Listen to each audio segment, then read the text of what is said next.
sumpa ng pasakit, dulot ng walang katapusang panlalamang sa iyong kapwa. Kung ilang tao ang naagrabyado at winalang hiya mo, ay siya ring pigsa na tutubo sa kung saan mang parte ng iyong katawan. Kung gaano kasama ang iyong plano, ay iyon ang magiging katumbas ng kirot na iyong mararamdaman. Chong, makinig kayo. Hindi ho ako nagbibiro. Tingnan niyo ang mga pigsa niyo sa muka. Ay, pumubuka at... ang daming nana at dugo. Ano ang mga yan? Mga tipaklong at marami pang mga gumagalaw sa loob. Hindi ako makahinga na maayos. May mga bumabara sa lalamunan ko.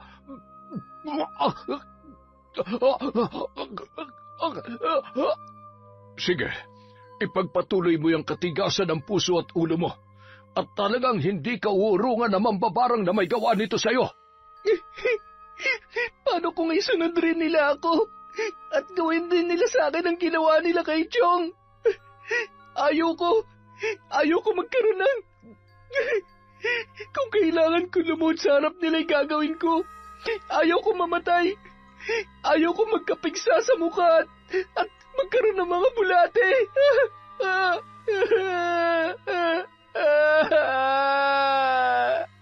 Taon 2005, Samar. Bandang 12:00 ng gabi, malakas ang buhos ng ulan na tumatama sa yerong bubong at may kasabay pang malakas na hangin na animoy bumabagyo. Halos mayanig ang buong kabahayan sa tuwing tumatama ang kidlat sa mga puno sa labas ng kanilang bahay at sinusundan naman ng malalakas na pagdagundong ng kulog. Napakamot ulo si Riza, sabay kinusot ang kanyang mga mata at tiningnan ang bakanteng katre kung saan nakalatag ang banig, nahigaan ng kanyang lola Loreta at ng kanyang nanay Annelyn. Nay, Lola, nasaan ba sila? Lagpas 12:00 na. Lumabas na lamang yon sa kanyang silid at tumungo sa kusina, ngunit wala rin doon ang kanyang hinahanap. Isang silid na lamang ang hindi niya pa napupuntahan, at sa pagkakataong yun, natitiyak niya na doon makikita ang dalawa. Ay, sabi ko na nga ba. Sino na naman po ba yung binabarang ninyo? Akala ko po ba titigilan nyo na yan? Bakit nandito na naman po kayo? Matulog ka na lang dyan at huwag ka nang marami pang tanong. Kailangan lang naming tulungan ang biktima ng salbahe na ito. Alam mo naman kung anong klaseng mga tao ang tinitira namin ng nanay mo. Kaya huwag ka na magmaktul dyan. Sumenyas na lamang si Annelyn sa kanyang anak na sundin ang sinabi ng kanyang lola Loreta. Napabuntong hininga na lamang ang dalaga at tumalima papunta sa kanilang silid-tulugan.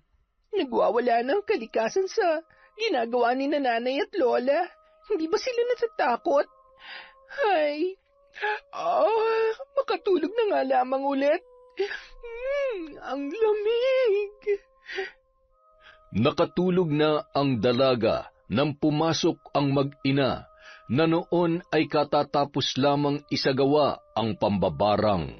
Nako, nakatulog na ang apo kong hanggang ngayon ay hindi pa rin matanggap ang pagiging mambabarang natin.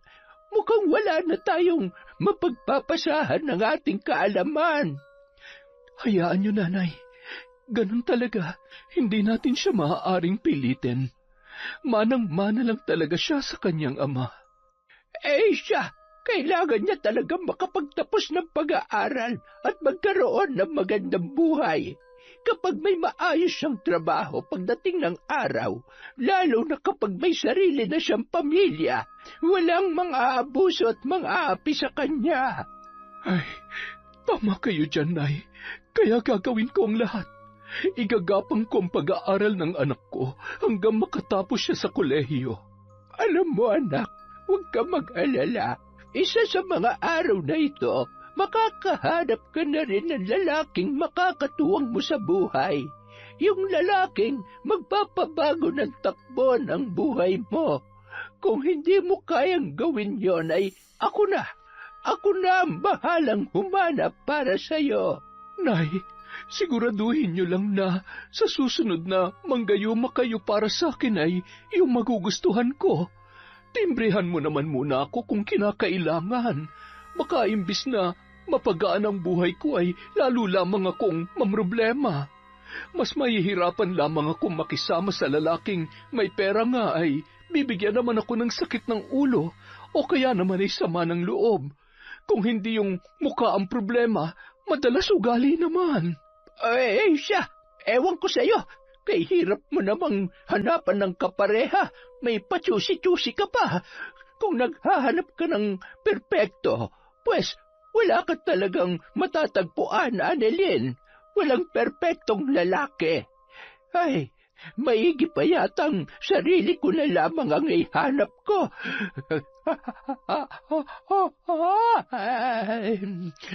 Makatulog na nga at mangingitim na naman ang ilalim nitong mga mata ko. Paano pa ako magkaka-boyfriend yan? Ay, naku, Nay. Pasalamat ka, tulog na ang apo niyo. Sinabi mo pa. Mukhang ang nakahanap na ako ng katapat.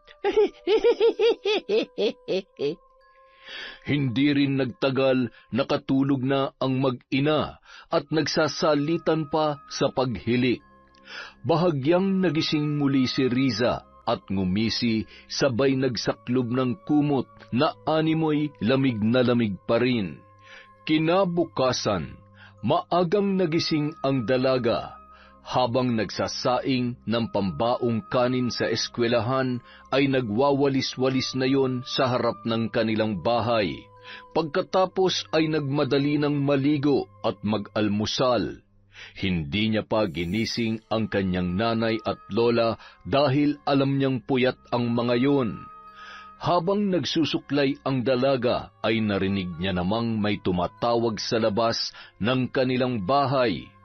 Boses pa lang ay natitiyak na ni Riza na si Domingo yon, pamangkin ni Mang Kiko na kilala sa kasungitan at pagiging gahaman sa kanilang baryo.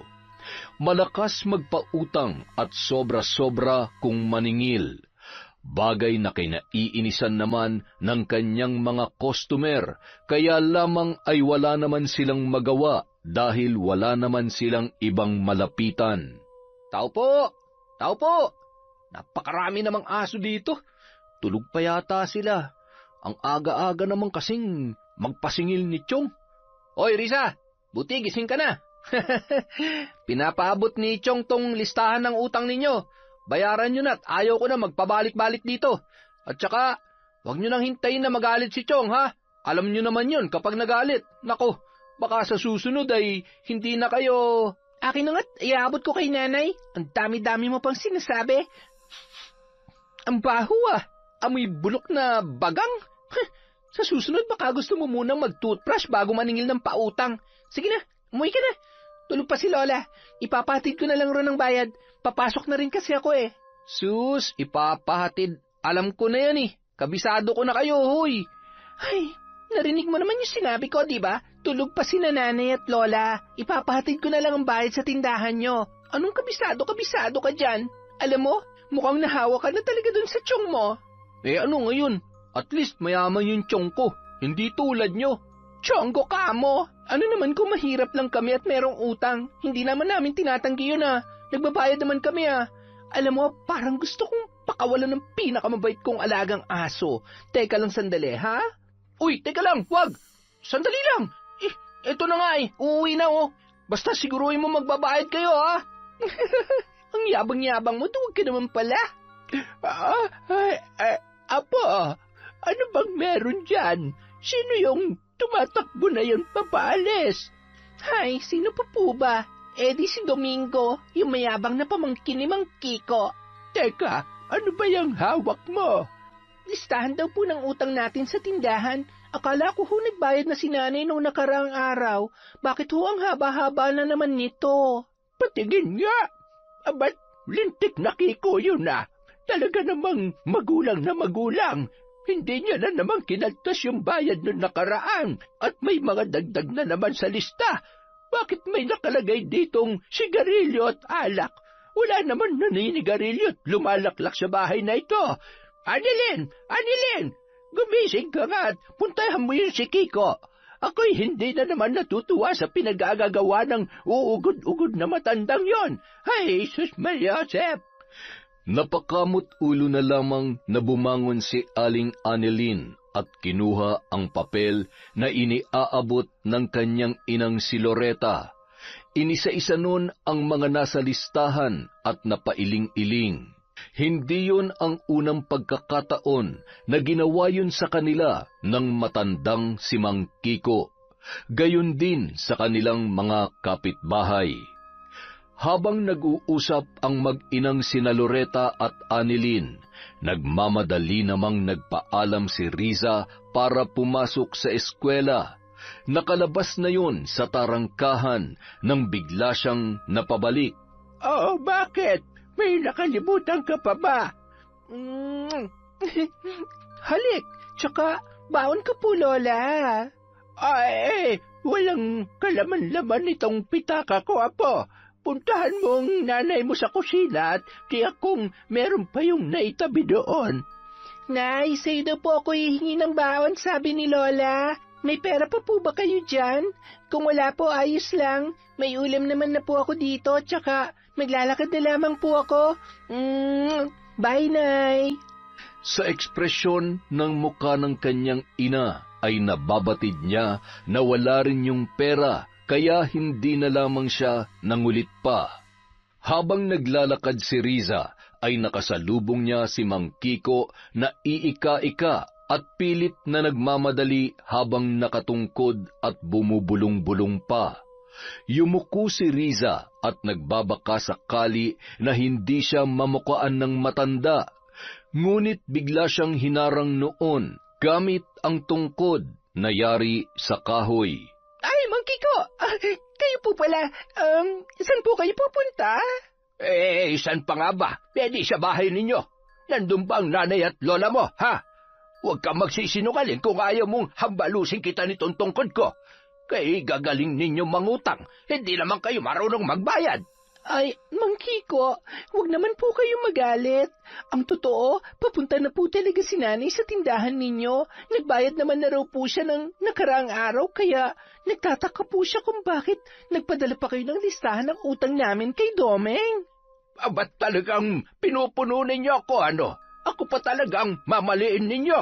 Siya, sa ayaw at sa gusto ninyo ay kailangan nilang bayaran ang utang sa tindahan ko. Kung hindi ay ipapabarangay ko ang lola at ang nanay mo. Ang mabuti pa po siguro, puntahan nyo na lamang po sila para po magkalinawan kayo. Sige po, baka po kasi mahuli na ako sa klase ko eh. Nakakatakot talaga si Mang Kiko kapag nagagalit. Lagi na lang mainit ang ulo niya kina nanay at lola. Ay, ganyan ba talaga kapag maraming perang tao?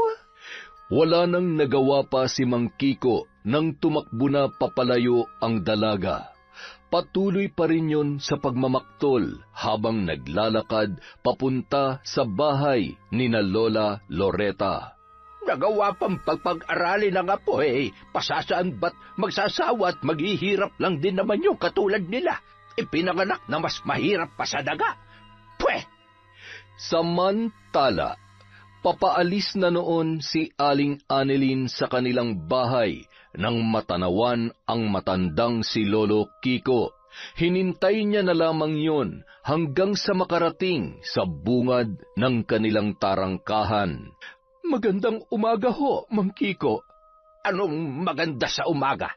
Kay aga-agay pinapainit niyo ang ulo ko. Oh, ayan. Kailangan pa bang ako mismo maningil para magbayad kayo? Anak, asikasuhin mo nga munang niluluto ko sa kusina at mukhang ako ang kailangang kumausap dito kay Kiko.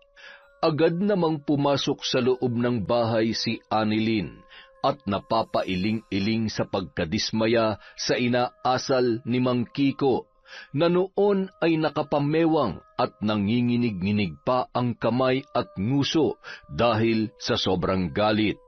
Alam mo, Kiko, malaki ang pasasalamat namin sa iyo dahil, malaking bagay na may natatakbuhan kami, maging ang ibang taga rito sa baryo natin. Pero hindi ibig sabihin ay gagamitin mo yon para ibaon kami sa utang. Hindi lang ito ang unang beses na niloko mo kami.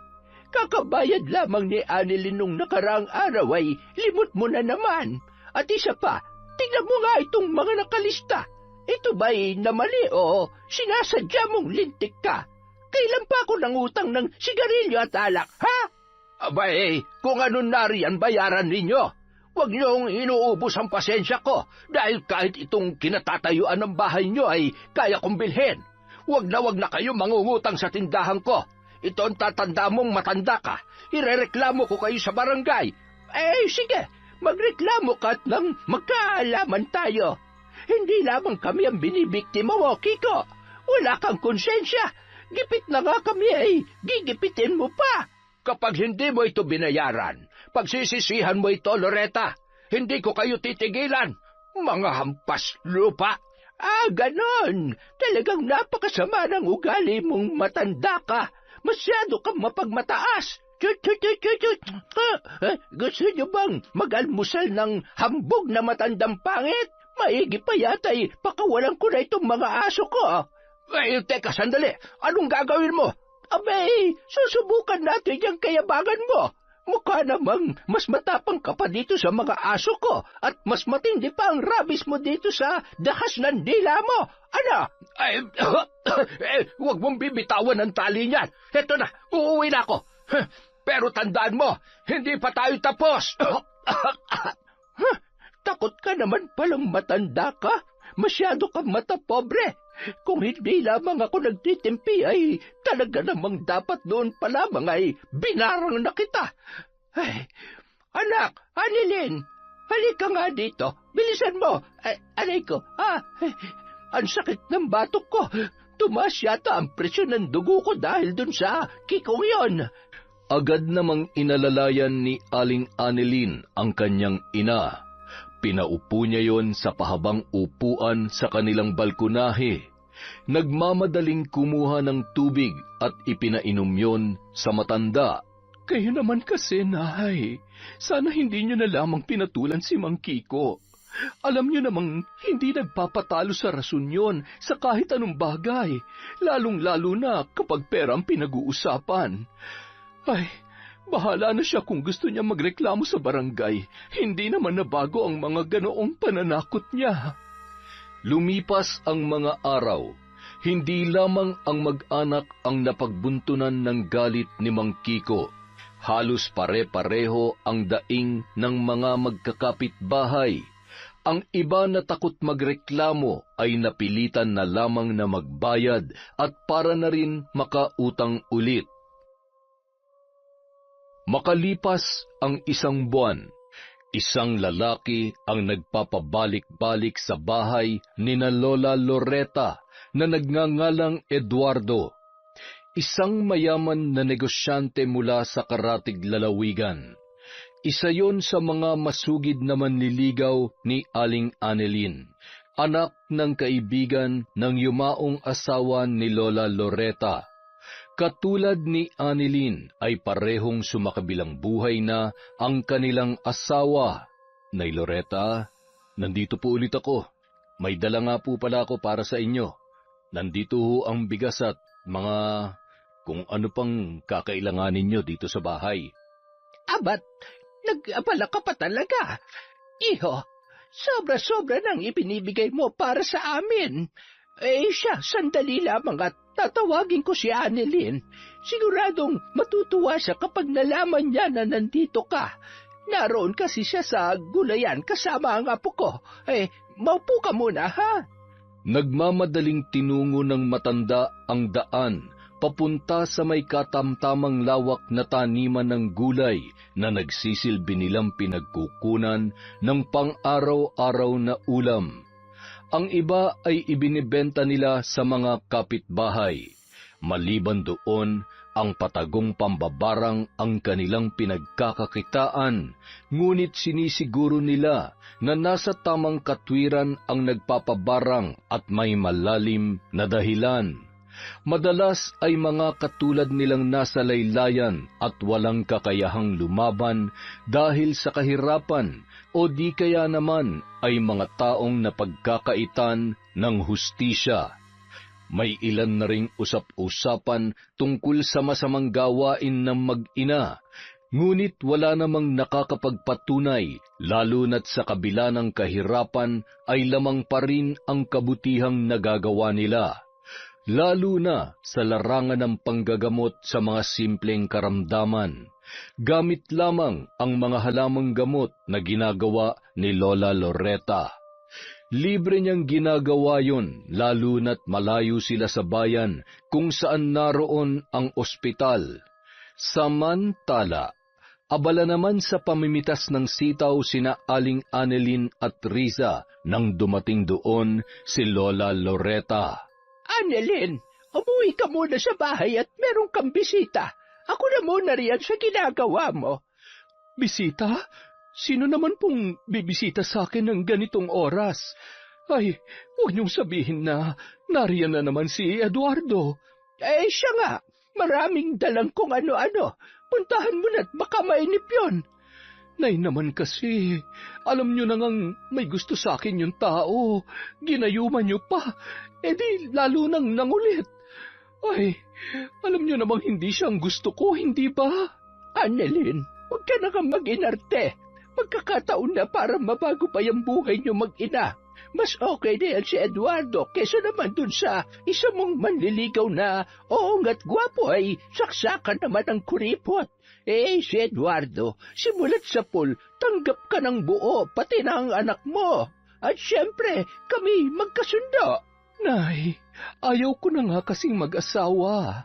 Tutal, magkasundo naman kayo, bakit hindi na lamang kayo ang... Ako ba'y pinaglololoko mo, Annelyn? Umuwi ka na't asikasuhin mo si Eduardo. Masasaan ba't mapag-aaralan mo rin yung mahalin? Nay, sige na po. Mabait po kaya si Tatay Eduardo. Tapos, ay, kayo talagang maglola, oo. Eto na, uuwi na. Ay, nakakahiya. Amoy pawis na ako. Bahala na nga. Pagkaalis ni Aling Annelyn ay agad naman nag-usisa si Riza sa kanyang lola. Totoo po bang gayuma, Lola? Ang ibig ko pong sabihin, totoo po ba na ginayuman niyo si Tatay Eduardo para mas lalo niya pang magustuhan si Nanay? Apo, sa kamalditahan ng ina mo at pagkasusi sa mga lalaki ay mukhang ang kailangan ko talagang gayumahin si Eduardo para hindi sukuan niyang nanay mo. Pero sa tingin ko bibigay din naman siya. Ikaw, ano sa tingin mo, Apo? Depende po, pero nababaitan naman po talaga siya kay Tatay Eduardo at dahil magkasundo kami, di may plus point na po siya kay Nanay. Lola, ako po kapag nakilala ko ng lalaking gusto ko, pwede niyo po bang gayumahin yon para sa akin? Para po hindi ako iwanan, ipagpalit sa iba o saktan katulad ng napapakinggan ko sa radyo at nababasa ko sa mga pocketbooks. Ayaw ko po kasing masaktan at umiyak dahil lamang sa lalaki. Ayaw ko pong matulad sa mga babaeng pinapakulam ang mga mister nilang manloloko o di kaya yung kabit na mga asawa nila.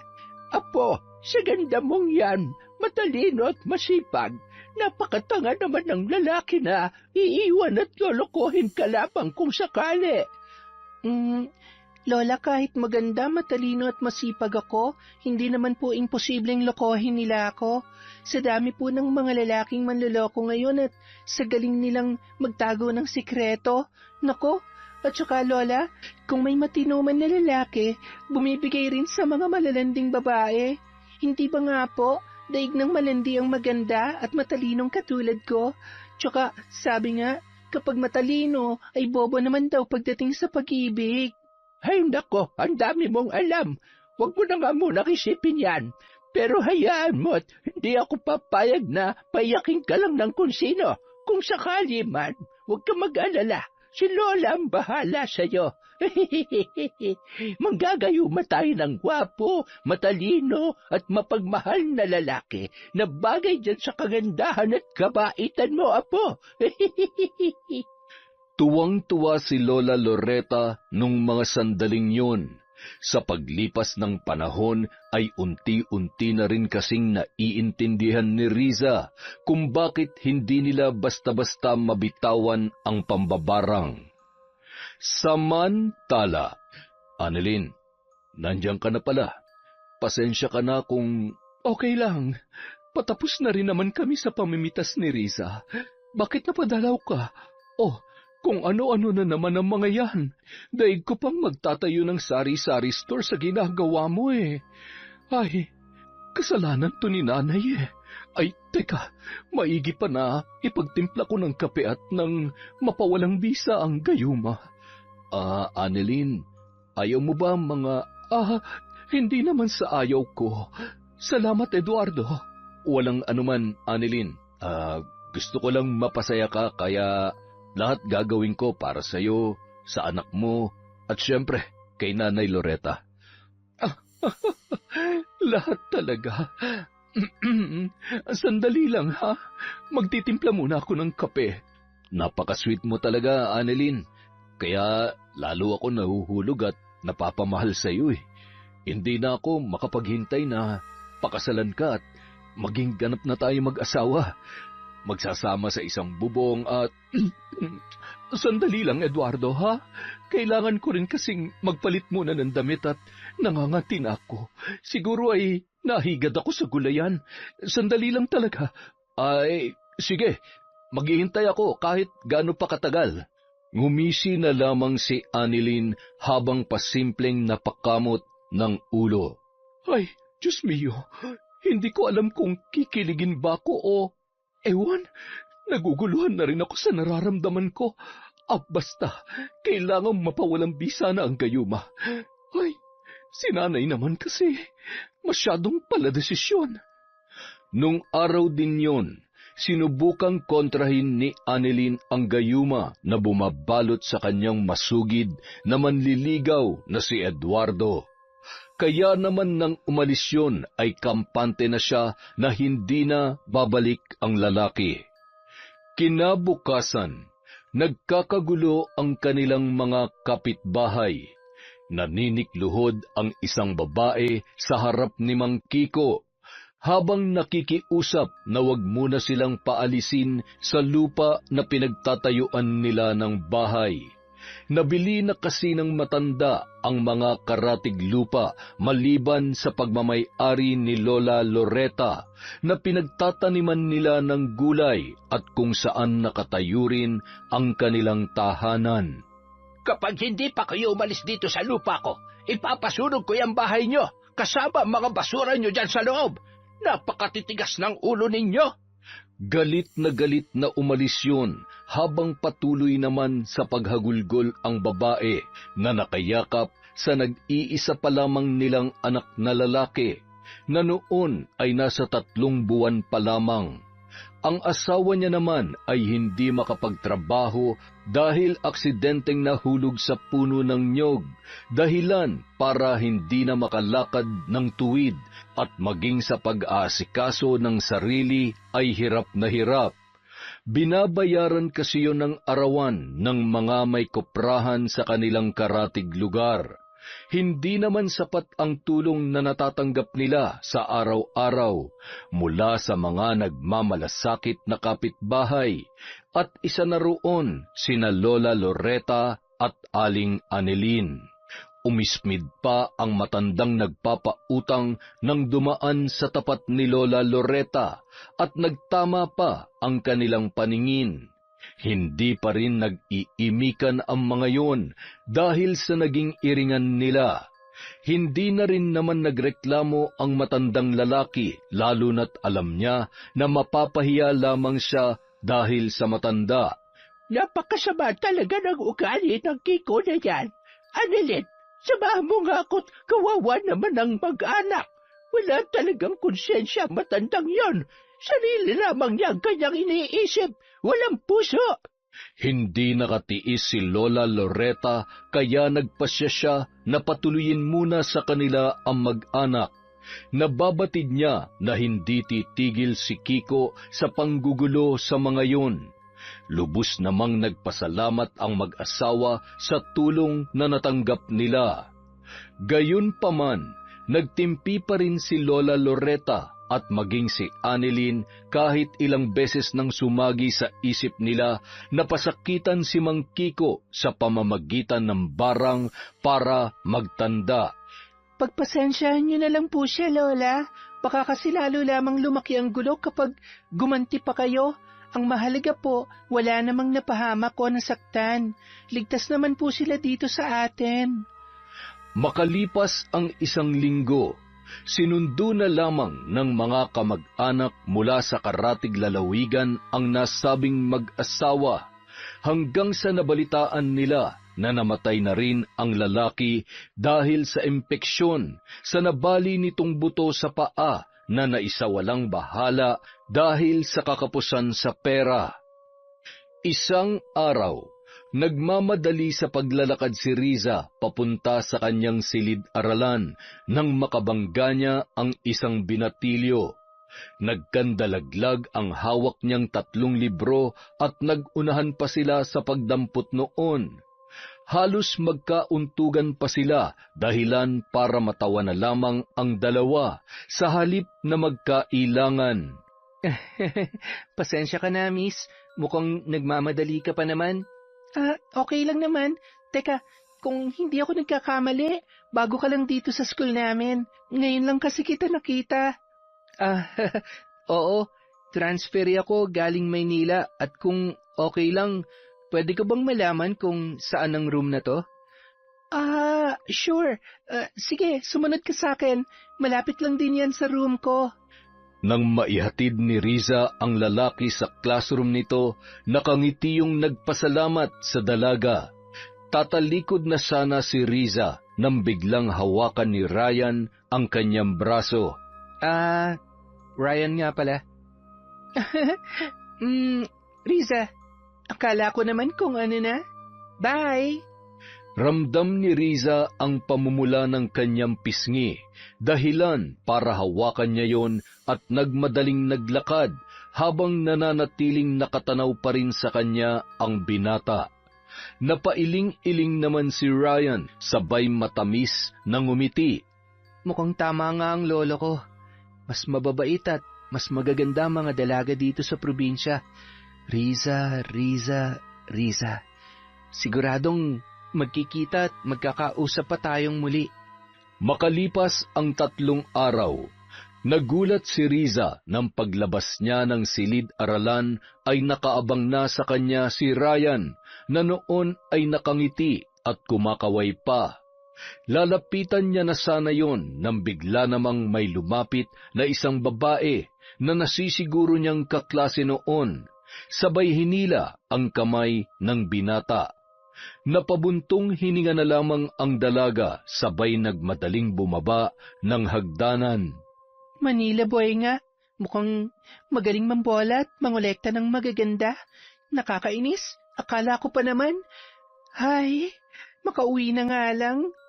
Habang naglalakad, naramdaman niya na may biglang humila sa kanyang bag. Nang lumingon siya ay nakita niya ang nakangising si Domingo. Ano bang problema mo? Alam mo, pauwi na ako at wala na akong lakas para sakyan kung anumang trip mo. Baka nakakalimutan mo na yung atraso mo sa akin. Di ba, muntik mo na akong ipalapa dun sa mga alaga mo? Oo, at gagawin ko ulit yun ng paulit-ulit kung kinakailangan. Hindi mo ako madadaan dyan sa laki ng tiyan mo. Hindi ako natatakot sa'yo. Napakayabang mo naman. Gusto mo bang ipagsigawan ko dito na hindi kayo nagbabayad ng utang? Para malaman nila na nakakaawa kayo. Tingnan mo nga yung bag mo. Mukhang isang hila ko lang ulit dyan, mapupunit na. Ganon ha? Bibigay talaga to at wala akong pake kung masira pa to. Parehas lang talaga kayo ng tiyuhin mo. Ang sasama ng ugali nyo. Kasalanan ba naming mahirap kami, ha? Kasalanan ba yon? Hoy, Domingo Pucho! Ano ka ba naman? Nangaaway ka ng babae? Abat, gusto mo yata ng sakit ng katawan, ha? Uy, teka, hindi. Bitiwan mo nga ako. Uuwi na nga ako eh. Kumaripas ng takbo si Domingo at mababakas ang takot sa kanyang muka. Okay ka lang ba, miss? Okay lang ako. Salamat. Gusto mo ba Excuse me. Ako nang bahala sa kanya, tol. Salamat, ha? Ryan, anong ginagawa mo dito?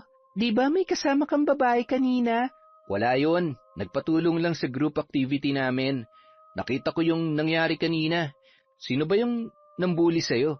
Hi, si Domingo. Anak na may kaya naming kapitbahay. Nakaalitan kasi ni Lola yung masungit niyang tiyuhin, kaya ayun, nakikisali rin siya. Mahirap lang kasi kami tapos nangungutang kami sa kanila dati. Naikwento ni Riza ang mga nangyari at kung ano-ano pa, dahilan kaya mas naintindihan at natuwa sa kanya si Ryan. Nakita niya ang kabaitan at pagiging totoo nito sa sarili. Tara na? Tara, saan? Ihahatid kita sa inyo. Gusto ko rin kasing makilalang mga magulang mo. Agad-agad? Ay, wag na. Sa susunod na lang. Baka mamaya maligaw ka pa pauwi. Hindi yan. Dito rin naman ako lumaki, kaya lang nilipat ako ni nanay sa Maynila. Ngayon, dahil wala na siya, dito na ulit ako. Nagpatuloy ang pagkukwentuhan ng dalawa habang naglalakad papunta sa bahay ng dalaga. Habang tinatahak nila ang daan ay kinakabahan naman si Riza. Yun ang unang pagkakataon na may kasama siyang kaibigan at iniisip niya rin ang magiging reaksyon ng kanyang nanay Annelyn at lola Loretta. Nasa tarangkahan pa lamang sina Ryan at Riza ay nag-aabang na sina Annelyn at lola Loretta nang makita na may kasamang lalaki ang dalaga. Mukhang nahanap na ng apo ko ang lalaking nararapat sa kanya. Nararamdaman ko na may mabuti siyang puso, gwapo at bagay sila ng apo ko. Sandali lang at mag-iinit ako ng tubig para naman makapagmeryenda sila. Ano, gayumahin ko na ba? Tumigil nga kayo, Nay. Joke lang. Nagmamadaling tumungo sa kusina ang matanda at si Aling Annelyn naman ang sumalubong sa dalaga. Magiliw naman nagpakilala ang binata. Tuloy ka. Anak, akin na yung bag mo. Oh, bakit? Ay, pasensya na po, Nay. Maliit na punit lang naman po to. Tatahin ko na lamang mamaya. Hinilap po kasi ni Domingo kanina eh. Ay, hindi pa rin talaga nagbabago ang Domingo na yan. Napakasalbahe. Sabagay, kanino pa nga naman ba siya magmamana? Huwag niyo na lamang pong sabihin kay Lola at baka... Ano yon, apo? Wala po. Hinahanap ko lang po kayo. Para kanino po yung kape? Di para sa inyo. Ito ang sayo. At ito namang isa ay para dito kay Pogi. Nagmano muna ang dalaga bago nakipagkwentuhan ang binatilyo at ipinakilala ang kanyang sarili. Sarap naman si Ryan sa kape na tinimpla sa kanila ng matanda na sinamahan pa ng nilagang hinog na saba. Napakasarap niyo po magtimpla ng kape, Lola. Salamat po Kaya po pala mabait si Riza dahil mabait rin po ang nanay at ang lola niya. Siya nga pala, iho. Anong pangalan ng lolo mo? Baka sakaling kilala ko. Teka. Lola, anong oras na po ba? 5:15 na. Bakit, iho? Naku po, lagot ako nito kay Lolo. May pupuntahan po pala kami. Salamat po Sa susunod na lang po ulit. Bye-bye po. Ba't napakabata pa ulianin na. Hindi bale. Basta't hindi ang apo ko ang makakalimutan niya. Lola, ano po yon? Wala po. Sige na. ubusin mo na yan at magbihis ka na. Kinabukasan, araw ng Sabado, ilang mga lalaki ang nakita nilang dumaan sa may tapat ng kanilang bahay papunta sa kanilang gulayan. May mga dalayong gamit na pambakod. Natitiyak ng mag-inang sina Annelyn at Loretta na magpapabakod na naman ng bagong nabiling lupa sa katabi nila, si Mang Kiko. Bandang 10:00 ng umaga, naisipan nilang mamitas ng gulay. Sumama pa ang isa nilang alagang aso. Malayo pa ay naririnig na nila ang boses ni Mang Kiko na minamanduhan ang kanyang mga trabahador. Ay nako, ang init-init ay. Talaga namang nagawa niya pang bantayan ng mga... Mang Kiko, baka ho mapagalitan tayo ni Lola Loretta.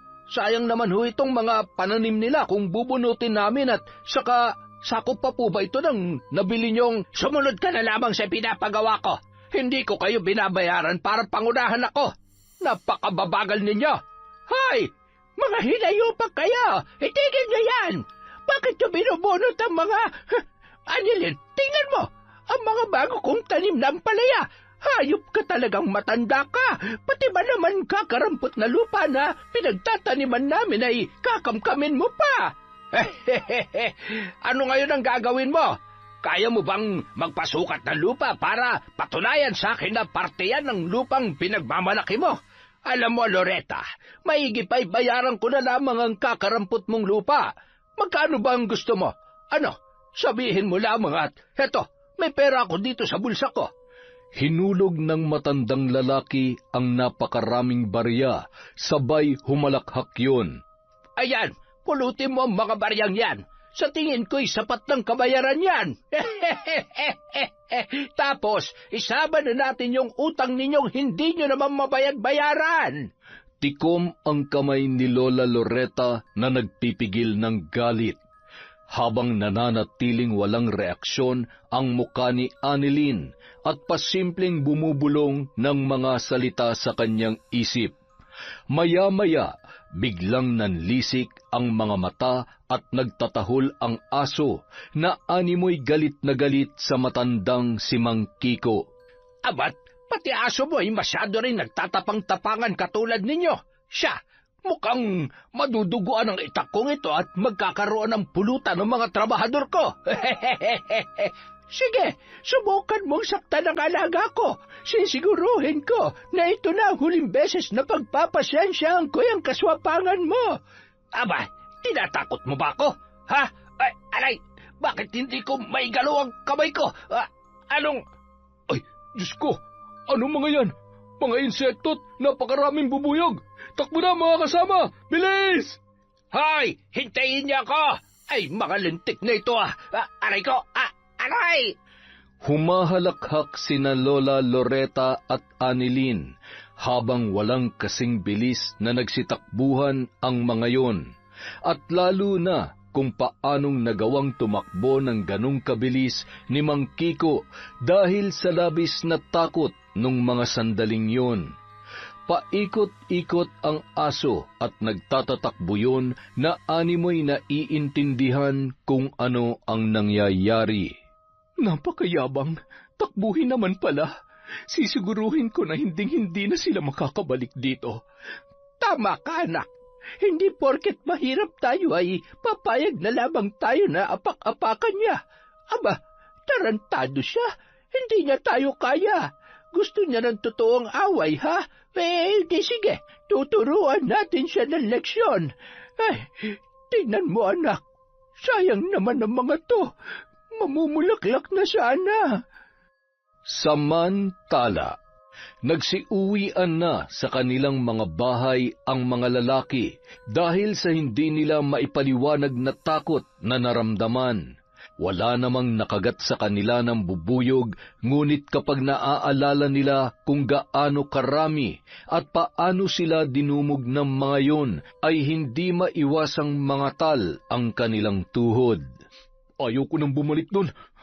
Kinikilabutan pa rin ako. May engkanto ata sa lugar na yun O baka totoo yung mga kwento tungkol kay Lola Loretta. Ayoko mabarang, mahirap yun. Loko kasi itong si Mang Kiko Idadamay pa tayo sa mga kalokohan niya. Sa kabilang banda, hindi magkanda-ugaga si Domingo nang makita ang itsura ng kanyang tiyuhin na si Mang Kiko.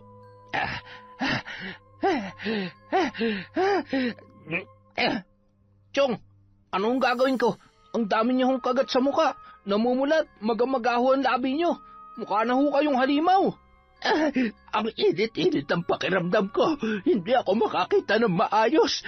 Makati, makirotat. Ay, kasalanan to ng Loretta na yon. Tulungan mo ako, Domingo. Ipaghiganti mo ako sa mga lintik na yon. Sige ho, pupuntahan ko sila ngayon din. Ay, lintik ka. Gamutin mo muna ako. Kahit kailan talaga hindi mo ginagamit yung utak mo. May laman nga ba yan? Ha? Ay, lako. Pasensya na ho, Chong. Akala ko kasi, ano po bang gagawin ko? Dadalhin ko po ba kayo sa ospital? Ay, wag. Kung gusto mong dalhin mo na ako sa punerarya. Tutal, mukhang atakihin ako sa puso sa katangahan mo. Anak ng putyang kamalasan ito. Nang mga sandaling yon, isinugod ni Domingo ang kanyang tiyuhin sa ospital. Nagrenta pa sila ng sasakyan papunta sa bayan at nagpabayad ng ilang kalalakihan na bubuhat sa matanda papunta sa may kalsada. Pagsapit ng gabi, Nay, Lola, dinala po pala sa ospital si Mang Kiko. Gagaling pa naman po yon, di ba? Ibig sabihin ko po ay hindi niyo naman siya... Apo, huwag kang mag-alala. Dinadala ko lamang yon. Pero sa sama ng ugali nun, hindi pa sapat ang kagat ng mga bubuyog para magbago siya. Siguradong gagawa at gagawa ng paraan yon para gawing miserable ang buhay natin at maging ng ibang mga taga rito sa atin na kinakayang-kayanan niya. Ano pong balak ninyo, Lola? Babarangin niyo na rin po ba siya? Paano po kung... Kilala mo naman kami ng nanay mo. Alam namin kung kailan maaari at hindi maaari, kung ano ang tama at mali. Magtiwala ka lamang, Apo. Isa pa, ayaw kong dumating ang araw na lahat ay mawawala na sa atin dahil hinahayaan nating apakan tayo ng taong katulad ng matandang yon. Sige na, matulog ka na, Apo. Bukas ay magsimba ka at ipagdasal mo na lamang kami ng nanay mo. agad namang tumungo si Riza sa kanyang kwarto. Nadatnan niya ang kanyang ina na inaayos ang kanyang higaan. Ako na po dyan, Nay. Mukhang may gagawin pa po yata kayo ni Lola. Ay, alam kong hindi ka sang-ayon sa ginagawa namin ng lola mo. Sa paglipas ng mga araw at panahon, mauunawaan mo rin kami, anak. Hindi kasi lahat ay nadadaan sa pagpaparaya, pagpapakumbaba at sa salitang hayaan na lamang. Hindi masamang umaray kapag sobra na. Hindi masamang ipagtanggol ang sarili at protektahan ang mga taong mahal natin kung kinakailangan at mayroon namang paraan. Tumango na lamang ang dalaga bilang tugon sa kanyang ina, sabay yumakap yun ng mahigpit. Hinaplos ni Aling Annelyn ang buhok ng kanyang anak at hinagkan yun sa noo bago lumabas ng kwarto. Agad namang nagplano ang mag-ina kung anong nararapat nilang gawin kay Mang Kiko. Paano naman natin siya babarangin, Nay? Wala naman tayong kahit na anong gamit na nagmula sa kanya. Total gabi naman na. Wala naman sigurong makakapansin sa atin dahil tulog na ang mga tao. Habang walang tao sa bahay niya, di maghanap tayo ng gamit na maaari nating gamitin laban sa kanya. Oh, ano pang hinihintay mo? Kunin mo na ang flashlight. Dali na. Baka naman mapagkamalan tayong magnanakaw sa gagawin nating to, Nay. Eh siya, tara na ho at wala namang ibang paraan. Nang makarating sa may tapat ng bahay ng matandang si Mang Kiko, ay gumapang pa sila at lumusot sa awang ng bakod. Aray, masakit sa likod. Bakit naman kasi tayo gumagapang? Para naman tayong tanga dito, Nay. Mas tanga kapag nahuli tayo. Huwag ka na magreklamo. Ay, ayun, may nakasampay. Kunin mo na lahat ng yan. Alin ho ba dito ang kay... ang baho. Labahin pa yata ito. Hayaan mo na. Tara na't doon na lamang natin alamin kung alin ang gamit dyan ni Kiko. Dadalawa lang din naman sila sa bahay kaya imposibleng magkamali pa tayo. Tagumpay na nakuha ng mag-ina ang gamit na kanilang kailangan. Pagkarating sa bahay ay agad nilang binulatlat ang isang kumpol ng patong-patong na damit na kinuha nila sa sampayan. Mamasa-masa pa yun dahil sa hamog at pawis. Abay, napakabaho. Abat, may brief pa, kadiri. Tingnan mo, napakarami niyang pera. Ang brief naman ay nanlilimahid at butas-butas na. Siguradong kay Kiko ang brief na ito at yan namang maluwag ay, wala nang garter. Siguradong dun yan sa pamangkin niya. Bakit nga ba itong mga hawak ko? Pagtatapon mo na yan o di kaya itabi mo. Akin na yung damit ni Kiko at yan na lamang ang gamitin natin para sigurado. Ito yung suot niya kanina. Tama, ito nga yun. Siya, sumunod ka na lamang sa akin sa kwarto at ihahanda ko na mga gamit natin. Matapos ilagay sa isang supot ang mga shorts at brief ni Mang Kiko at Domingo, ay agad na rin yung sumunod sa kanyang ina. Matapos ilatag ang kanilang mga gamit sa isasagawang ritual sa pambabarang, ay salitan nilang inuusal ang mga kahindik-hindik na salita na nagmumula sa aklat ng karunungan. Sumpa ng pasakit, dulot ng iyong walang katapusang panlalamang sa iyong kapwa.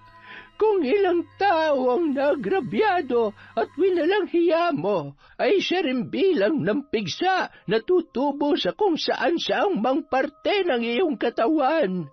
Kung gaano kasama ang iyong plano, ay katumbas din ng kirot na mararamdaman mo. Sa bawat naglalakihang pigsa, ay iba-ibang insekto ang ilalagay ko. Ang kagalingan mo at kawalan ng bisa ng sumpang ito ay aayon sa kung gaano babaguhin ng sitwasyon ang puso at pagkatao mo. Kapag nanatili kang masama, ay ikaw rin ang kikitil sa iyong sarili. Lahat ng gagawin mong kasamaan ay may katumbas na parusa. Kiko, testingin natin yung tapang mo. Tingnan natin kung kasing tibay ka ng tungkod mo. Isinilid nila ang damit ni Mang Kiko sa isang malaking garapon at sinelyuhan ng mga kakaibang salita. Ibinalot din nila yon sa itim na tela. Pagkatapos hipan ni Annelyn ang sindi ng mga kandilang itim, ay isinilid niya rin yon sa isang lumang kaban. Kumekendeng-kendeng pa si Lola Loretta na lumabas sa silid na animoy nasisiyahan sa kanilang ginawa. Makalipas ang 2 araw, matapos makalabas sa ospital si Mang Kiko, ay mabigat pa rin ang pakiramdam nito, kahit na nanumbalik na sa normal ang kanyang itsura matapos humupa ang pamamaga dahil sa kagat ng mga bubuyog. Domingo, tingnan mo nga itong likod ko. Tingnan mong maigi at pakiramdam ko ay may tutubong pigsa. Masakit at malaki. Aray, hindi ko may paliwanag. Haplasan mo nga nitong cream na binigay sa akin ng doktor. At baka epekto pa yan ng mga lintik na bubuyog na kumagat sa akin. Siya nga pala, yung ipinapagawa ko sa'yo. Naihanda mo na ba ang mga kakailanganin mo? Oo, tiyo. Huwag kayong mag-alala. Wala akong ititira sa pananim nila. Dapat lang. Akala ng mga yun ay tatantanan ko sila. Ewan ko na lang kung hindi pa sila umalis sa baryong ito. Kapag wala na silang mapagkukunan ng pagkain sa araw-araw, mapipilitan silang umalis kesa mamatay sa gutom. Siya, galingan mo't pasasaan ba at makikinabang ka rin naman sa kung anong meron ako ngayon. Huwag ka lamang aanga-anga para hindi masayang ang pinaghirapan ko. Samantala, Labis naman ang pagtataka ni Annalyn nang bumalik pa rin si Eduardo para bisitahin siya, at katulad ng nakagawian ay may dala yung pagkain at kung ano-ano pa.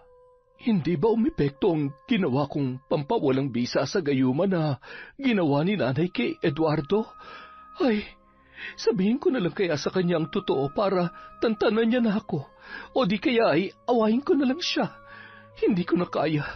Nakukonsensya na ako sa dami ng ibinibigay at ginagawa niya para sa aming mag-iina. Kanina ka pa tahimik, Annalyn. Galit ka ba? Hindi mo ba nagugustuhan ang mga ginagawa ko para sa'yo?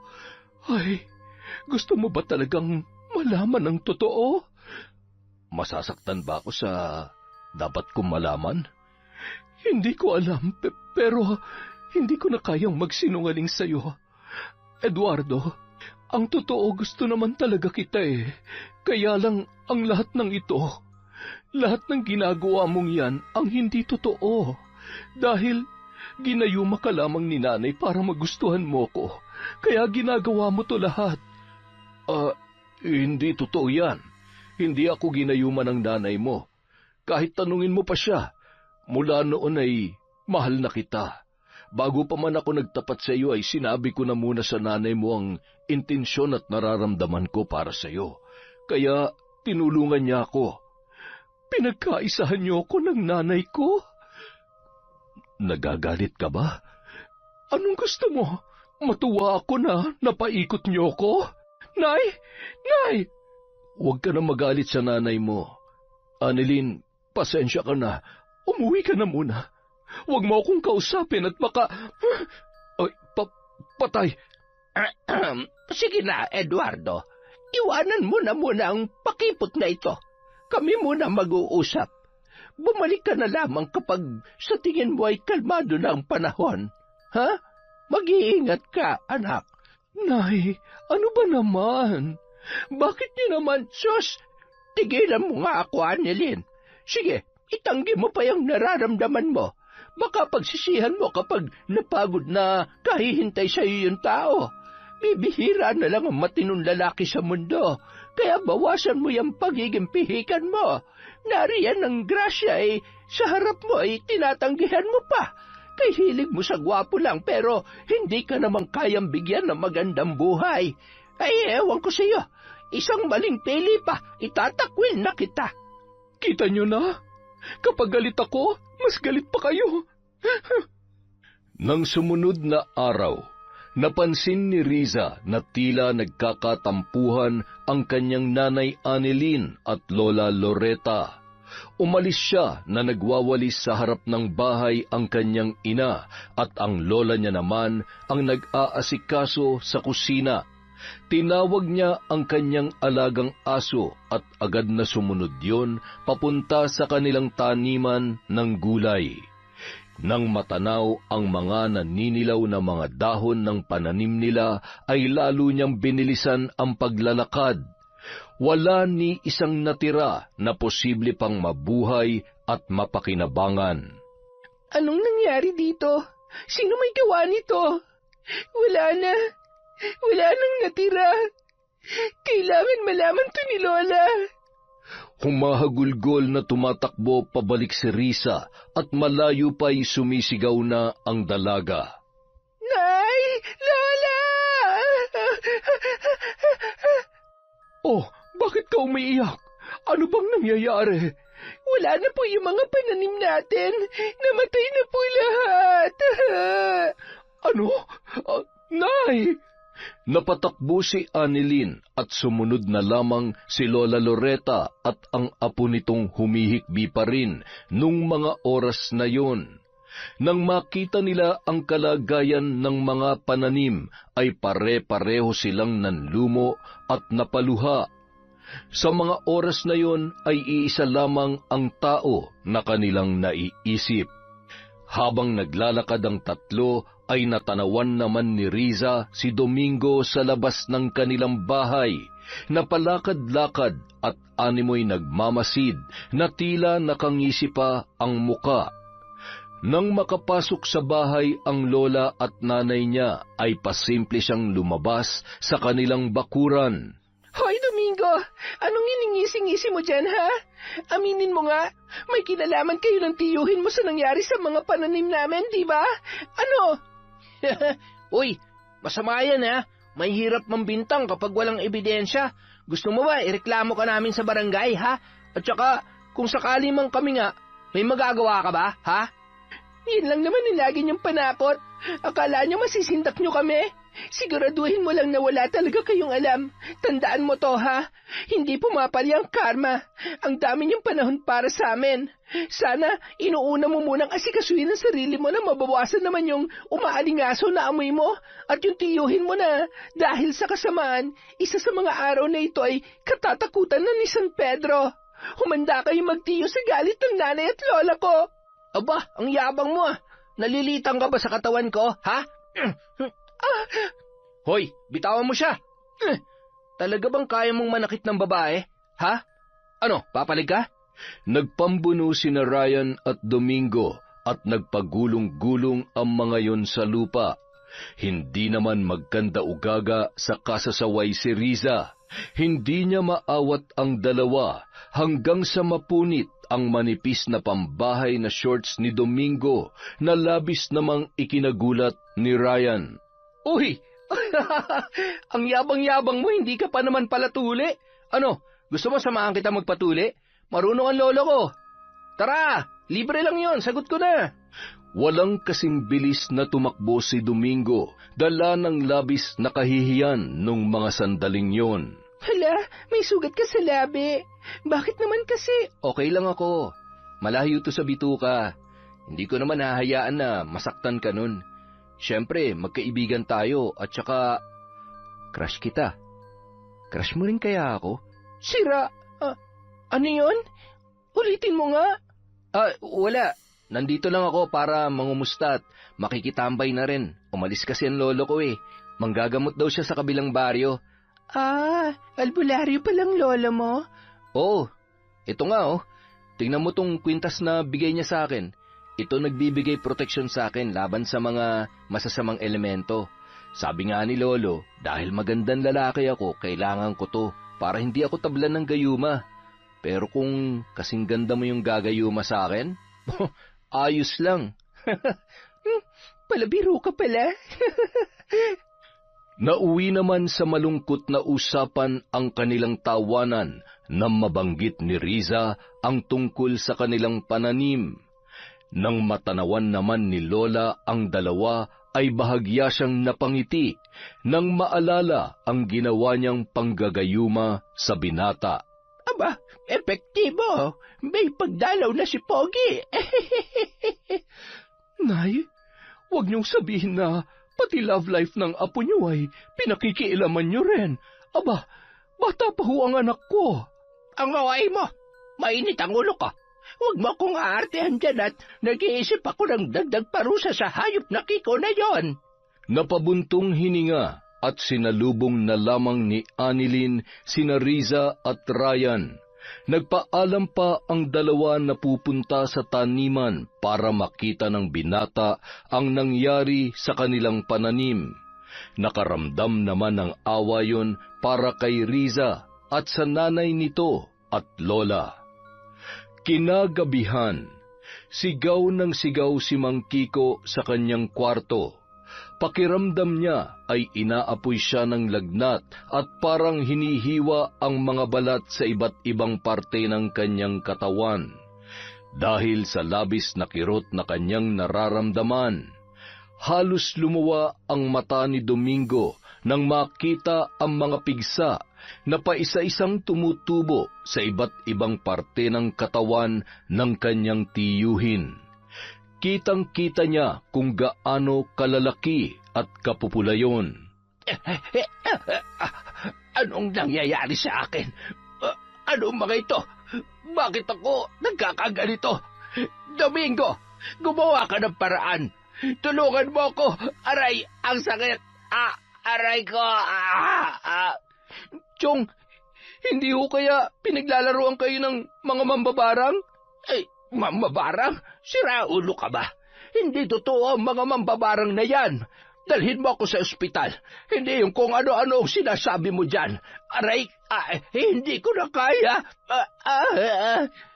Chong, makinig kayo. Hindi ho ako nagbibiro.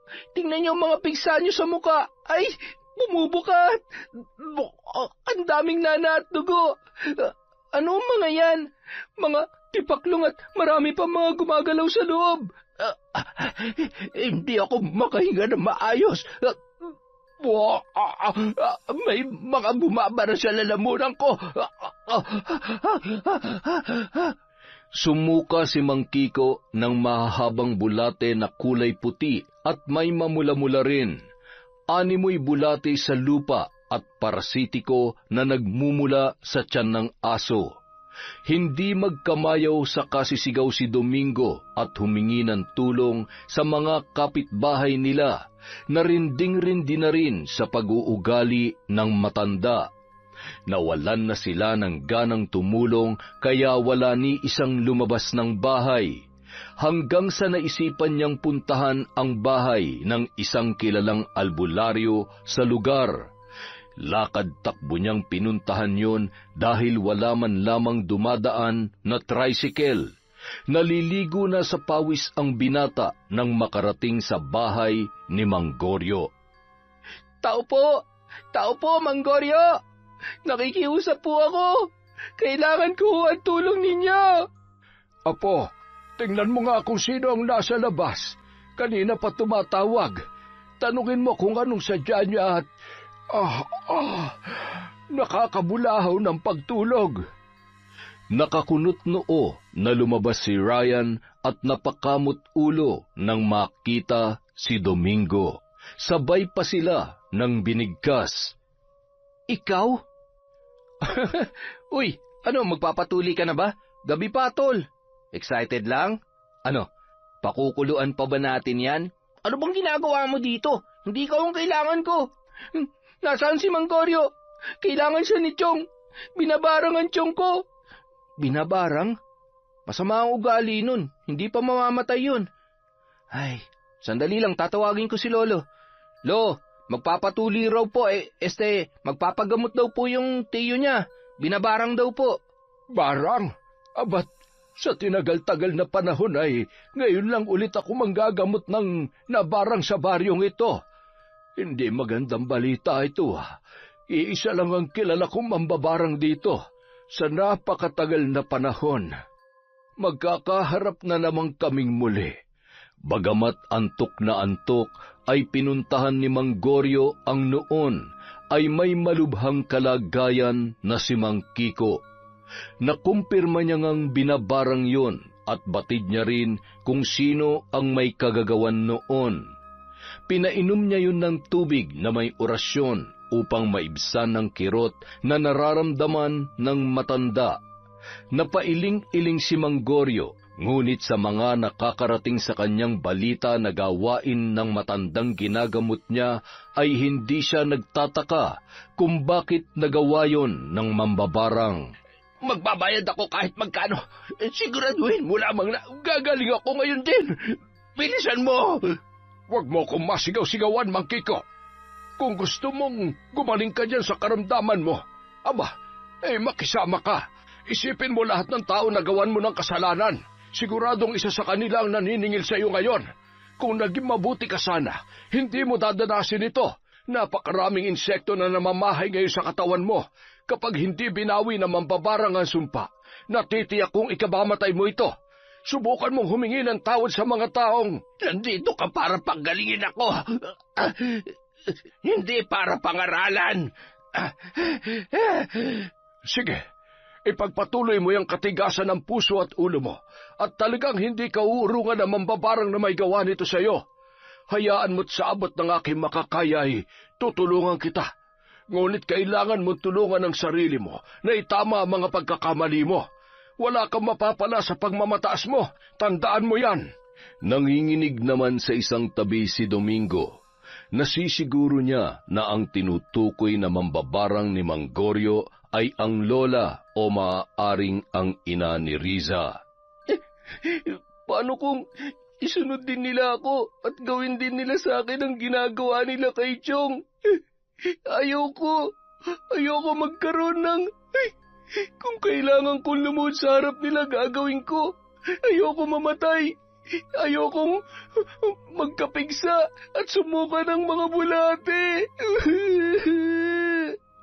Pagkatapos noon, dumiretso si Mang Goryo sa bahay ni Lola Loretta. 3:00 ng madaling araw, pagbukas ng pinto ay hindi makapaniwala ang matandang babae sa lalaking nasa harapan ng kanilang tarangkahan. Goryo, ba't ano ang ginagawa mo dito? 3:00 na madaling araw. Nag-usap na tayo noon. Huwag na nating ipilit ang nakaraan. Isa pa, matagal na kitang kinalimutan. Tanggap ko na ang... Ano ba ang sinasabi mo? Ay, hindi na rin yan sumasagi sa isipan ko. Kahit kailan ay hindi talaga pwedeng maging tayo. Lalo na't hanggang ngayon ay hindi mo pa rin pala itinitigil ang nakasanayan mo. Alam mo kung paano ko magalit, kaya sinasabi ko sa'yo, bawiin mo na ang sumpa kay Mang Kiko. Halika, tumuloy ka muna, Goryo, at na magkalinawan tayo. Sa tingin mo ba'y babarangin ko siya kung walang malalim na dahilan? Inisa-isa ni Lola Loretta ang lahat ng mga nangyari at ginawa sa kanila ni Mang Kiko. Oo, alam ko. Naiintindihan ko na naperwisyo kayo. Ngunit hindi naman tama ang pasakitan siya sa paraan na gusto mo. Matanda na rin yung katulad natin. Hindi niya nakakayanin ang ganong uri ng pagpaparusa. Hindi tama ang pumatay, Loretta. Pinoprotektahan ko lang kung ano pa ang natitira sa amin. Gahaman siya at alam mo na sa oras na gumaling siya ay babalikan niya na naman ang pamilya ko. Kaya kong tanggalin ang insekto at bulate sa katawan niya, ngunit hayaan mo ko na gawin kung anong nararapat na parusa para hindi na siya makalapit sa amin. Sumang-ayon na lamang si Mang Goryo sa nais mangyari ng matandang babae. Naniniwala siya na may likas na pagkamaunawain ang puso ng una niyang kasintahan na si Loretta. Sa kabila ng kakayahan nitong gumamit ng itim na kapangyarihan, naaalala niya ang mga panahon na labis niya yung nasaktan nang makabuntis siya ng isang babae, ngunit hindi yun gumawa ng kahit na anong ikakapahamak niya. Kaya sa mga oras na yon, habang nakikita niyang nagngingilid ang luha ni Lola Loretta, ay nauunawaan niya kung bakit umabot sa pambabarang ang matanda at ang anak nito na si Annelyn. Hindi nagtagal, nagpaalam na ang albularyo at binalikan na si Mang Kiko. Pagdating niya sa kanyang bahay ay nakita niya ang unti-unting paghupa ng mga pigsa na indikasyon ng pagbawi ng sumpa. Magpasalamat ka dahil napakiusapan ko si Loretta. Mabuti siyang tao. Napuno lamang siya dahil sa mga ginawa mo. Sana'y mag-iwan ng aral sa iyo nangyaring ito. Hindi sa lahat ng oras ay maisasalba ka ng pera mo, Kiko. Akma sanang magsasalita si Mang Kiko, ngunit walang tinig na lumabas mula sa kanyang bibig. Hindi rin maigalaw ang dalawa niyang paa para makatayo sa kanyang kinauupuan. Noon ay napagtanto ni Mang Goryo na yun ay bahagi ng kanilang kasunduan. Hindi na makapagsasalita pa ang matanda para mag-utos ng ikapapahamak ng iba at hindi na rin yun makakatayo o makakalakad para magawa ang gusto niya. Samantala, sabihin mo nga, anak, may masama ba sa ginawa ko? Maigi na yung nakakasiguro. Kapag napagtanto niya na ang kasalanan niya ay tsaka lamang manunumbalik sa normal ang lahat. Yun ay kung may plano pa siyang magbago. Kung mananatili siyang salbahe, edi habang buhay na siyang pipi at lumpo. Ay, ang sakit ng ulo ko. Gago yung sigoryo. Nabitin tuloy ang tulog ko.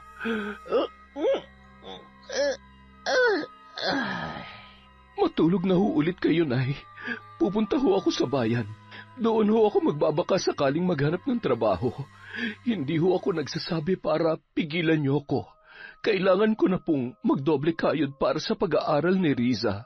Ay, paano kita pipigilan eh? Dahil sa nangyari, wala na talaga tayong magagawa. Kung kaya ko pa sana, sasama rin ako sa'yo. Kaya lamang ay walang mag-aalaga sa apo ko. Bago umalis si Annalyn, ipinagluto muna niya ng almusal ang kanyang ina. Maaga namang gumising si Riza at nagwalis-walis na sa labas ng kanilang bahay. Maya-maya, biglang napatigil ang dalaga nang makita si Domingo sa may tapat ng kanilang bahay. Nakabagsak ang balikat at naglalakad-lakad na animoy balisa. Ano na naman ang ginagawa nito dito? Ang aga-aga. May binabala ka na namang masama, no? Hindi niyo ba talaga kami titigilan, ha? Huwag ka magalit. Hindi ako pumunta rito para awayin ka o gumawa ng masama. Riza, patawarin mo ako. Pangako, magbabago na ako. Huwag lamang akong... Ano? Takot ka mabarang katulad ng tiyo mo? Ay, opo. Ayoko po. Patawarin niyo po ako kung sinunod ko yung utos ni Chong at nasaktan ko po ang apo ninyo. Ano? Sinaktan mo ang apo ko? Anong ginawa mo sa kanya, ha?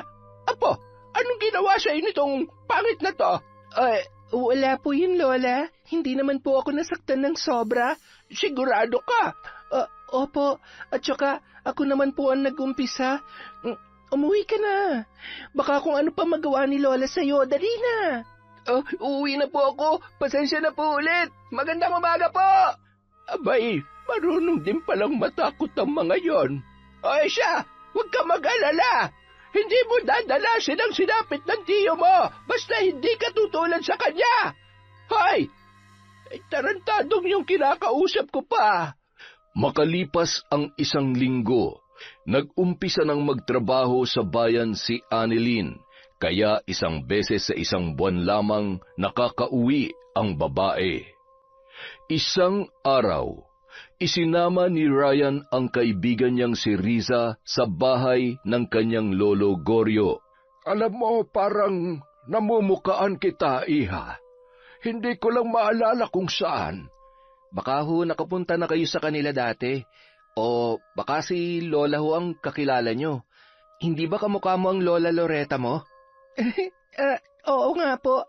Kamukha ko po si Lola. Yun din ang palaging sinasabi ni nanay sa akin. Loretta? Apo ka ni Loretta?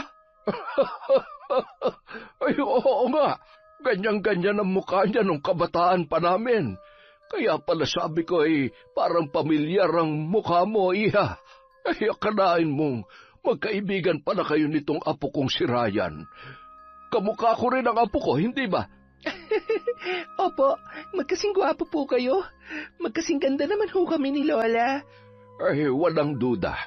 Alam mo noon, mahal na mahal ko ang lola mo, kaya labang ay wala. Loko-loko rin kasi ako noon. Ho?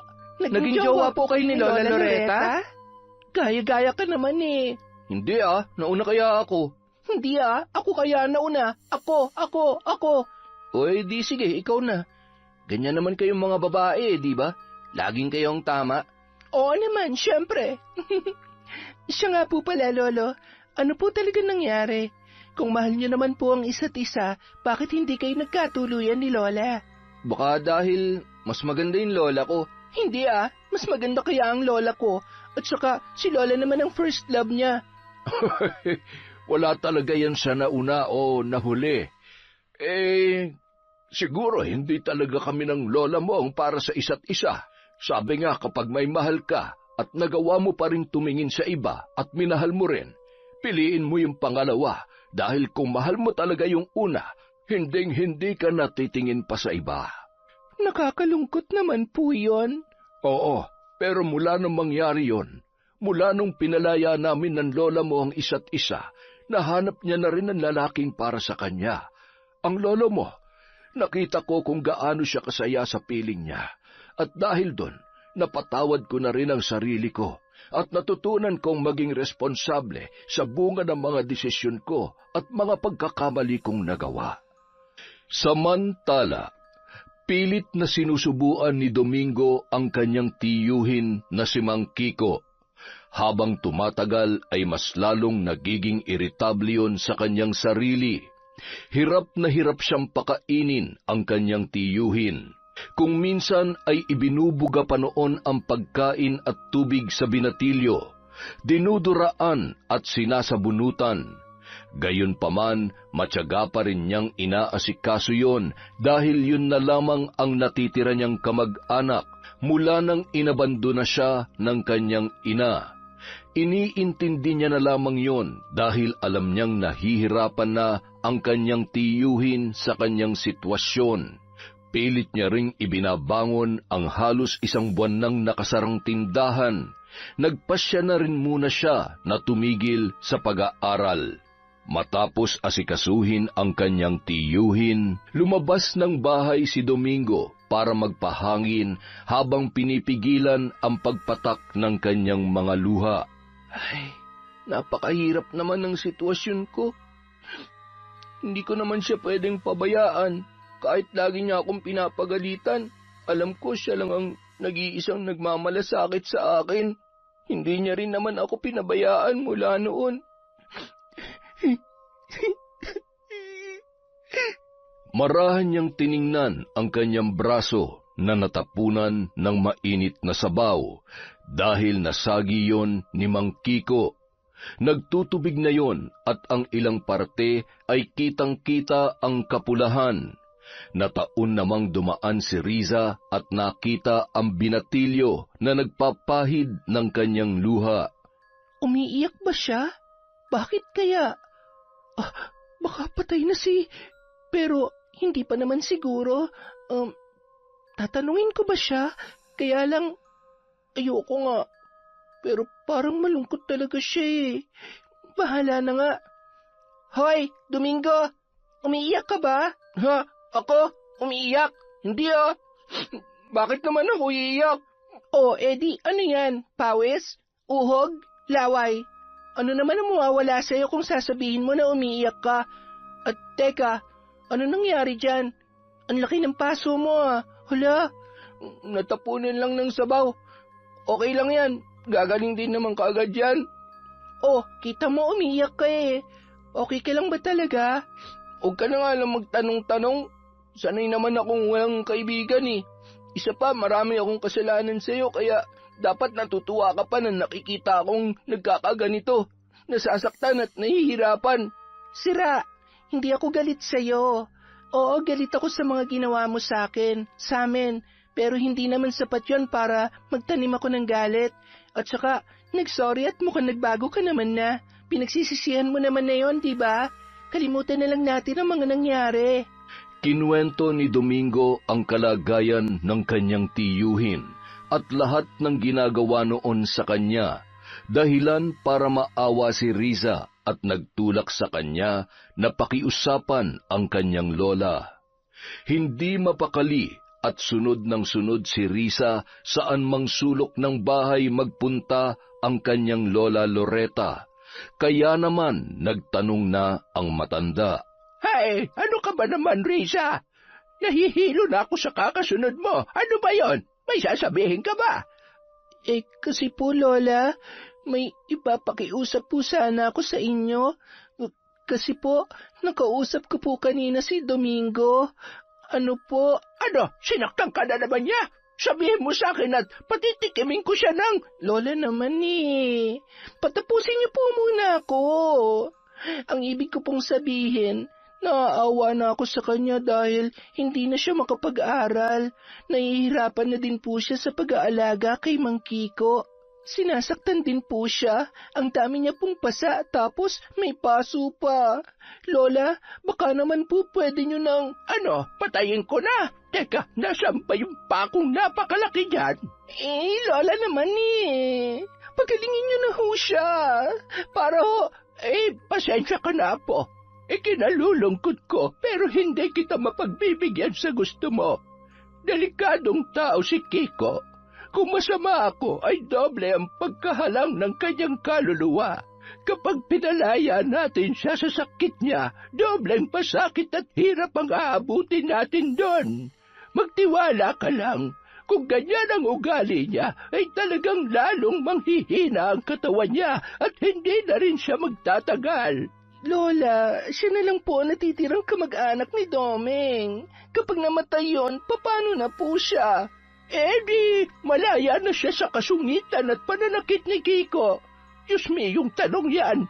Alam mo, sa tingin ko, mabait naman yung si Domingo. Kaya lamang ay nahawaan na ng kasamaan ni Kiko. Kaya akala niya noon ay tama ang kanyang ginagawa. Kung nagkausap kayo kanina at nagsabi siya sa iyo tungkol sa pinagdaraanan niya, ibig sabihin ay may tiwala siya sa iyo. Kailangan kanya bilang kaibigan. Koy, kaibigan lang ha? Alam mo naman kung sinong napupusuan ko para sa iyo. Ay, sus, ang dalaga naming ubod ng ganda. Manang-mana sa kanyang lola. Payakap nga ako, apo.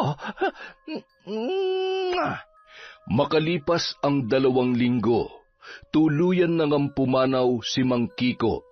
Dinala pa yun sa ospital at doon na rin binawian ng buhay. Atake sa puso ang naging sanhi ng kanyang pagkamatay. Sina Riza at Ryan naman ang naging karamay ni Domingo ng mga panahon na yon. Maraming salamat sa tulong niyo at sa kabaitan niyo sa akin. Ang saya-saya ko dahil sa kabila ng lahat, itinuring niyo pa rin akong kaibigan.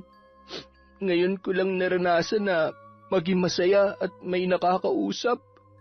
Ganito pala ang pakiramdam. Akala ko sumasaya lang ang tao kapag maraming pera katulad ni Chong. Hindi pala. Wala palang kwenta ang pera kung wala namang mga taong nagmamalasakit sa'yo. Ayaw kong mamatay katulad ni Chong na bilang lamang sa daliri sa kamay ang nakiramay at nakilibing dahil sa ugali niya nung nabubuhay at malakas pa siya. Ang mahalaga, magsimula ka ulit. Huwag mong sayangin ang buhay. Huwag mo lang paikutin sa kayamanang iniwan niya sa'yo. At higit sa lahat, huwag kang gagaya sa kanya. Basta nandito lang kami ni Riza kapag kailangan mo ng kausap at karamay. Pero teka, huwag mo siyang liligawan ha. Kung hindi, makakatikim ka sa akin. Hoy, bakit mo ako pinagdadamot? Hindi naman kita boyfriend ah. Hindi pa. Bawal pa kasi. Pero sabi ni Lola Loretta, walang pwede manligaw sa'yo kundi ako lang. Di ba nga tayo magtutuloy ng love story nila ni Lolo? Ay, oo na. Ang kulit mo. O siya, maiwan ko na kayo. Uuwi na ako sa bahay at baka parating na rin si nanay. Tsaka pupunta rin dun si Tatay Eduardo. Paano tol? Uuwi na rin ako. Bukas agahan mo ha. Kailangan maaga tayong makarating sa ilog para mabinyagan ka na. Sa ilog? Anong gagawin niyo doon? Hindi niyo ba ako yayayain? Hindi ka pwede doon. Huwag mo nang sabihin nakakahiya. Magpapatuloy lang, nahihiya ka pa. Bahala nga kayo dyan. Magdala ka ng katingko, baka kasi himatayin ka katulad na nangyari kay Ryan. Ha? Sino nagsabi sa'yo niyan? Di yung lolo mo. Bye! Ay, si Lolo talaga. Lagi na lang ako nilalaglag kay Riza. Nahimatay. Samantala, laking gulat ni Riza nang makarating siya ay naroon na ang kanyang nanay Annelyn at si Eduardo. Seryoso ang mga mukha noon, pati na rin ang kanyang lola Loretta. Kanina pa po ba kayo, Nay? Tatay Eduardo, bakit po ang tahimik nyo? Galit po ba kayo sa akin? Lola, pasensya na po. Napasarap po kasi ang kwentuhan namin eh. Sabay nagtawanan ang tatlo. Biro lang anak, pinapakabaka lang namin. Namiss ko ang dalaga kong napakaganda. O siya, dahil nandito ka naman na, may sasabihin kami sa iyong importante. Bati na ho kayo ni Tatay Eduardo? Apo, magpapakasal na sila at magiging ate ka na. Talaga po? Yes! Salamat, Nay! Salamat at magkakaroon ako ng kapatid at may tatawag na rin sa akin na ate. Ay, nako, kawawang Eduardo. Pinahirapan pa ng husto. Bibigay din naman pala sa dulo. Nay naman, Hindi ba ito naman ang gusto nyo? Pinagbigyan ko lamang kayo. Kaya huwag niyo na akong ginaganyan. Baka mamaya magbago pang isip ko. Ay, Jesus Mariosep, ikaw naman, hindi ka na mabiro. Yon, isa na namang nakakatawa at napakagandang kwento mula sa kwentong Enteng. Maraming salamat po ulit sa pakikinig. Sa susunod na po ulit ang shoutout natin. Sa ngayon, maglilista po muna tayo. Again, maraming salamat po mula sa kwentong Enteng. Mag-iingat po kayo. Huwag po nating i-stress ang sarili natin. Mag-enjoy lang po tayo. Maraming salamat po.